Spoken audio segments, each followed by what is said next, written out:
sumasama po ako sa mga padasal. Tapos may mga kamag-anak din po ako na pari po na parang lalo pong nag-engganyo sa akin na magpari po during that time.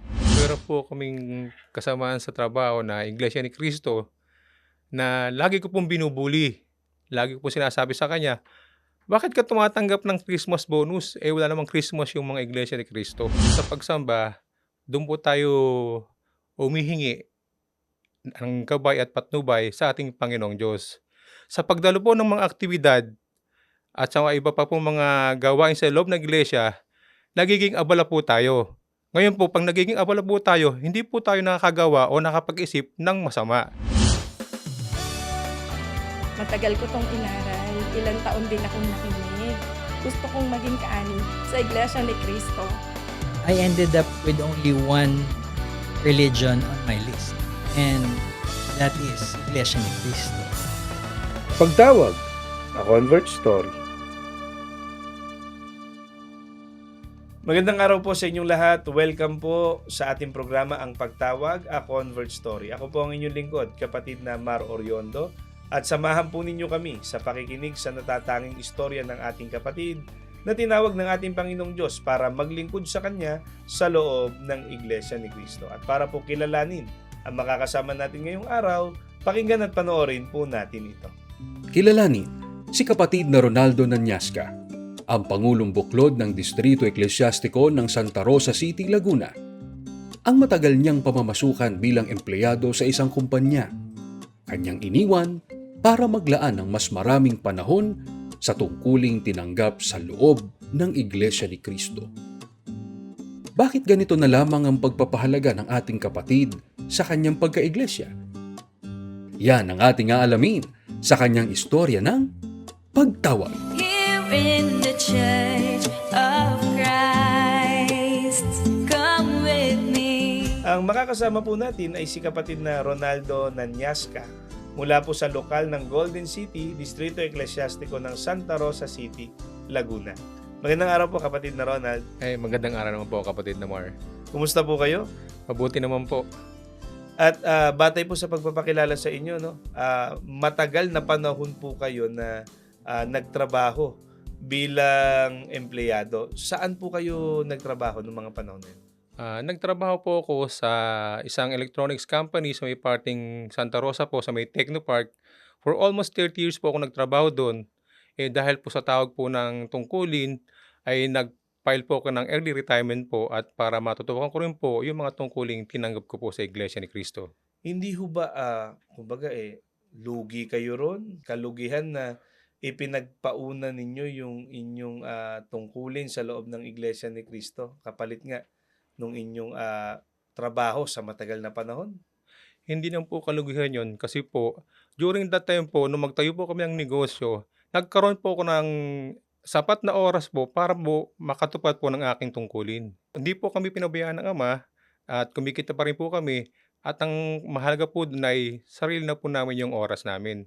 At kahit anong oras po ay makatupad po kami ng aming mga tungkulin. Bakit po ganun na lang yung pagpapahalaga ninyo sa inyong tungkulin? Ano po ba ang pakiramdam na hindi ninyo napapabayaan yung banal na sagutin ninyo sa ating Panginoong Diyos? Nung ako po ay magretiro, pinangako ko na po sa akin sarili na yung natirang buhay ko po at lakas ay ipaglilingkod ko na po sa ating Ama. Kaya po yun ginagawa ko po ngayon na patuloy po akong tumutupad ng aming tungkulin po. Ibang kasiyahan po talaga pagka nagagampanan niyo po yung mga tungkuling tinanggap niyo po sa Ama. At hindi naman tayo pinababayaan ng ating Panginoong Diyos, lalo pangat inuuna natin siya. Noon pa po ba talagang nasa isip na ninyo, puso na ninyo na maglingkod sa ating Panginoong Diyos? Bata pa lang po talaga ako ay gusto ko na po talagang maglingkod talaga sa Diyos. During that time po na Katoliko pa ako, sumasama po ako sa mga padasal. Kasi po si nanay po sumasama sa mga padasal pag may pangapatay. Tapos may mga kamag-anak din po ako na pari po na parang lalo pong nag-engganyo sa akin na magpari po during that time. Kaya po very eager po ako na maglingkod po sa Ama. Kaya lang po ay hindi pumayag po yung aking magulang na magpari po ako dahil ako po ipanganay. So hindi po natuloy yung pagpapari ko po. Noong mga panahon po ba na yan ay mayroon na kayong ideya ukol sa Iglesia ni Cristo? Ano po ang impresyon ninyo sa Iglesia ni Cristo? During that time po, meron po kaming kasamaan sa trabaho na Iglesia ni Cristo na lagi ko pong binubuli. Lagi ko po sinasabi sa kanya, bakit ka tumatanggap ng Christmas bonus? Wala namang Christmas yung mga Iglesia ni Cristo. Ano po ang sagot ninyo ngayon? Kayo Iglesia ni Cristo na. Ngayon po, baligtad na po. Ako po yung tinatanong yun, bakit ako tumatanggap daw po ng Christmas bonus? Ang paliwanag po sa kanila, yung Christmas bonus po ay terminal lang pong ginamit dahil po nagkataon na yung bigayan po ng rate bonus ay tuwing December po. Pero ang totoo pong paliwanag diyan, ang Christmas bonus po ay rate performance bonus po. Ibig sabihin po 'yon, yung performance mo magmula nung January hanggang December po, doon po magbabase kung masipag ka o matamad ka. Kaya po tinawag na performance rate bonus po. Kaya sino man po na naging dedikado sa buong taon ng kanyang pagtatrabaho bilang empleyado, ginawa niya kung ano yung kanyang tungkulin dun sa kumpanya. Tinupad niya kung ano yung kanyang pananagutan at sabi niyo nga naging masipag siya. Marapat lang po na tumanggap ng performance rate bonus. Tama po kayo diyan, kapatid na Mar. Paano po kayo natawag sa loob ng Iglesia ni Cristo? One time po meron pong nag-anyaya sa akin na try ko raw pong makinig sa Iglesia ni Cristo. During that time po, bago po maanyayahan ay nagsusuri na po ako. Actually, 2 relihiyon po yung aking pinapakinggan. Yung isa po, ang nangangaral po ay medyo may nagmumura po at lagi pong tinutuligsa, yung pong Iglesia ni Cristo. Ang ayoko po yung nagtuturo ka tapos po ay nagmumura po kayo. So, sinubukan ko po na magsuri po sa Iglesia ni Cristo po at nagkataon po na ako po yung nabiyudo. Ako po yung nalungkot at nagkataon po na yung kasamahan ko sa trabaho ay may nabanggit siya na meron siyang kakilalang biyuda. Na malaman ko po na ito yung Iglesia ni Cristo, ako po yung nagpatuloy po sa pagsusuri sa Iglesia ni Cristo at hanggang isang araw po ay naanyayahan po ako nung isang kapatid na makinig po sa pamamahayag ng Iglesia ni Cristo sa aming lokal po. Right after po nung makapakinig po ako ng pamamahayag, the following day po ay sumamba na po ako. At hanggang ngayon po ay patuloy po akong sumasamba. Wala kayong naging pagliban sa pagsamba buhat nung kayo ay magsimula pong dumalo sa pagsamba ng Iglesia ni Cristo? Wala po ako naging pagliban kahit po isa po. Ano po yung nagtulak sa inyo na magpatuloy? Ano po yung nakatawag ng pansin sa inyo sa pakikinig ng mga aral na itinuro po sa inyo sa loob ng Iglesia ni Cristo? Nung nakapakinig na po ako sa pamamahayag at nalaman ko po na ang santo ay hindi po dapat sinasamba, doon ako nakapag-realize na mali po yung relihiyon na aking nakagisnan. So doon po ako nag-decide na ipagpatuloy ko po ang pakikinig sa Iglesia ni Cristo hanggang sa nabautismuhan na po ako. Mula po ba doon, buo na pa siya ninyo, mag-Iglesia ni Cristo kayo? Right after po nung makapakinig po ako ng pamamahayag ay nag-decide na po talaga ako na mag-iiglesia po talaga ako ni Cristo. Ano po ang laman ng inyong panalangin nung kayo ay malapit na tumanggap ng banal na bautismo? Nung bago po ako mabautismuhan, ang panalangin ko po ay sana wag na po akong maalis sa talaan po at magpatuloy po ako sa Iglesia ni Cristo po hanggang sa huli po ng aking buhay. Kapatid na Ronald, may nabanggit po kayo na biyuda na sinabi sa inyo nung katrabaho ninyo. Nagawa po ba ninyong kilalanin o ligawan man lang yung biyuda na yon nung kayo ay mabautismuhan na po? Pagkaraan po ng ilang linggo nung ako po yung mabautismuhan ay niligawan ko po yung biyudang binabanggit niyo po. Ngunit po di po ako pinapansin. Pero nagtiyaga po ako at nung nalaman ko po na si Kaloy daw po pala ay nananalangin din po siya na pagkalooban siya ng makakasama sa buhay at makakasama po sa pagtupad po ng tungkulin. Ngayon po ay kami po ay kasal na, kasama ko na po siya sa pagtupad ng aming tungkulin po. Kayo po pala ang ipinagkaloob ng Panginoong Diyos. Kayo ang sagot ng Panginoong Diyos sa kanyang panalangin, kapatid na Ronald. Tama po kayo, kapatid na Mar. Maraming salamat po, kapatid na Ronald. Meron pa po tayong ilang pag-uusapan pero bibitinin lang po natin. Magbabalik po ang pagtawag pagkalipas lang po ng ilang paalala. Narito ang ilang butil ng katotohanan mula sa banal na kasulatan. Sa unang Korinto 15:58 ay ganito ang isinasaad. Kaya nga mga kapatid, magpakatatag kayo at huwag matitinag. Magpakasipag kayo sa gawain para sa Panginoon. Yamang alam ninyong di nasasayang ang inyong pagpapagal para sa Kanya.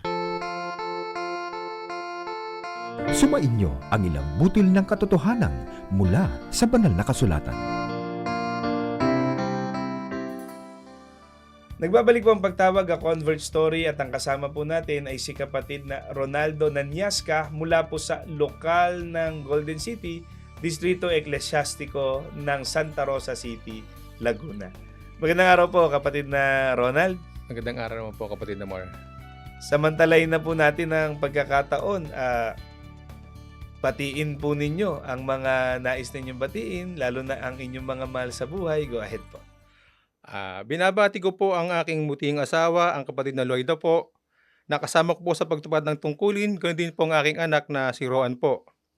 Ang kapatid po na Troy Lasarte, ang kapatid na Richard Malyari, ang kapatid na Jun Estrabo po at ang pamilya niya, at ang mga may tungkulin po sa kabisaan ng Buklod, Kadiwa, Binhi, PNK, at ang lahat ng sambahan sa kabisaan ng Pansambayan sa distrito po ng Santa Rosa, Laguna. Binabati ko rin po ang ministrong nagturo sa akin ng Ebanghelyo, ang kapatid na Alan Ferrer at ang buong pamilya niya. Ang aming pong destinado po, ang kapatid na Bidan Belen Jr. Binabati ko rin po ang ministro sa aming distrito, ang kapatid po na Jerry Lapada. Ang aming pong pangalawang tagapangasiwa, ang kapatid na Mark Leo Ibasco. At ang aming tagapangasiwa po, ang kapatid na Ricky Alipio po. Maraming salamat po kapatid na Ronald. At pagbati po sa lahat po ng mga sumusubaybay, nakikinig sa programang ito, ang Pagtawag, a Convert Story, saan mang panig po kayo ng mundo naroroon. Ang kapatid na Joel Soriano po, na laging nakikinig sa atin. Binabati po namin kayo. Hindi man po namin maisa-isa ang lahat ng sumusubaybay sa programang ito. Keep on writing your comments down below po. Nababasa po namin lahat yan. At pagbati rin po sa dako ng Fairview sa lokal ng Eco Park, Distrito Eclesiastico ng Quezon City, happy 40th anniversary po sa inyo.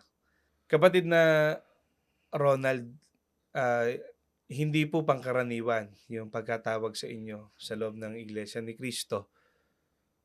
Matagal na po kayong nagsusuri sa mga aral na itinataguyod ng Iglesia ni Cristo sa pamamagitan nga ng telebisyon. Paano po nabago ng mga aral ng Panginoong Diyos na nakasulat sa Biblia na itinuro sa inyo ang inyong buhay? Malaki po yung nabago sa aking pamumuhay. Dati po kasi nung time na yon, siyempre pagkakatoliko po, laki ka sa Kalayawan. Kagaya po sa side ko po, nung time na hindi pa po ako nag-iiglesia, ang routine po ng aking buhay, pag-uwi ko po ng trabaho, gym, Monday to Friday, 3 times a week. Pagdating po naman Sabado ay nag-jogging ako. Pagdating po ng Sunday ay magbabike naman po ako. Kung sa ano po, wala po akong time para sa mga religious activities po. More on sa akin sarili lang po. Pero nung ako po yung nag-iglesia na, mas naging priority ko po yung mga pagsamba, pagtupad ng tungkulin, pagdalo sa mga aktibidad, pag-aanyaya, pati po yung mga pagdalo sa mga pamahayag po ng Iglesia ni Cristo. Ito po yung ipinagtataka ng mga hindi pa natin kapanampalataya. Bakit nga ba ganun na lang yung pagpapahalaga ng mga kaanib sa Iglesia ni Cristo sa mga aktibidad, sa mga gawang paglilingkod sa ating Panginoong Diyos, sa pagtupad ng tungkulin, lalong-lalo na po sa pagsamba? Ang una-una po sa pagsamba, doon po tayo humihingi ng gabay at patnubay sa ating Panginoong Diyos. Ngayon po, sa pagdalo po sa pamamahayag, nakakatulong po tayo na makapag-anyaya. Sa pagdalo po ng mga aktibidad at sa iba pa po mga gawain sa loob ng iglesia, nagiging abala po tayo. Ngayon po, pag nagiging abala po tayo, hindi po tayo nakakagawa o nakapag-isip ng masama. Kumbaga sa ano po, yung oras po natin ay inilalaan po natin sa paglilingkod po sa Ama. So wala na po tayong time na gumawa pa ng mga iba pang gawain na alam nating mali po. Hindi po ba Kayo napapagod? Baka yan po itanong ng mga kababayan natin eh. Puro na lang kayo paglilingkod, puro na lang kayo pagtupad. Hindi ba kayo napapagod sa ginagawa ninyo? Sa akin po, hindi po dapat mapagod po sa pagtupad ng tungkulin dahil po tuwing sumasamba po tayo at tuwing tumutupad po tayo ng tungkulin, do'n po tayo kumukuha ng lakas na pinagkakaloob po sa atin ng Panginoong Diyos. At yan po ang malimit nating marinig sa pagtuturo po sa atin Opo. ng ating tagapamahalang pangkalahatan, ang kapatid na Eduardo V. Manalo, na kaya hindi napapagod ang isang kaanib sa Iglesia ni Cristo, lalo na't masigla sa pagtupad ng tungkulin, nagtatalaga sa pagsamba, dahil ang kailangan niyang lakas, natatanggap niya sa pagdalo sa pagsamba. At ang totoo, kapatid na Ronald, yung mayroon lang isa na nakahandang magpalakas sa atin, yung ating Panginoong Diyos, sapat na po yun eh. Opo. Pero sa isang kaanib sa Iglesia ni Cristo, nauunawaan niya na hindi lang ang ating Panginoong Diyos ang nakahandang tumulong, ang nakahandang umalalay sa atin.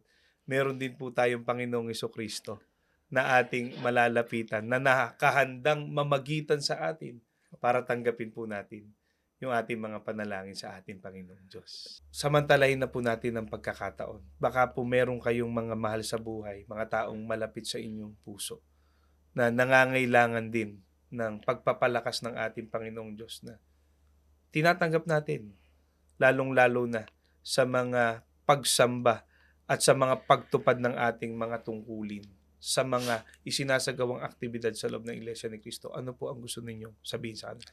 Sa akin pong anak na si Roan at sa akin pong kapatid, sila Ruel at Ranil Nanyaska, at sa akin pong mga mahal sa buhay, mga kamag-anak at mga kakilala po, kapag kayo po ay inaanyayahan po ng aming mga kapatid na makinig po sa mga aral at turo ng Iglesia ni Cristo, ay sana po ay pagbigyan niyo po sana sila.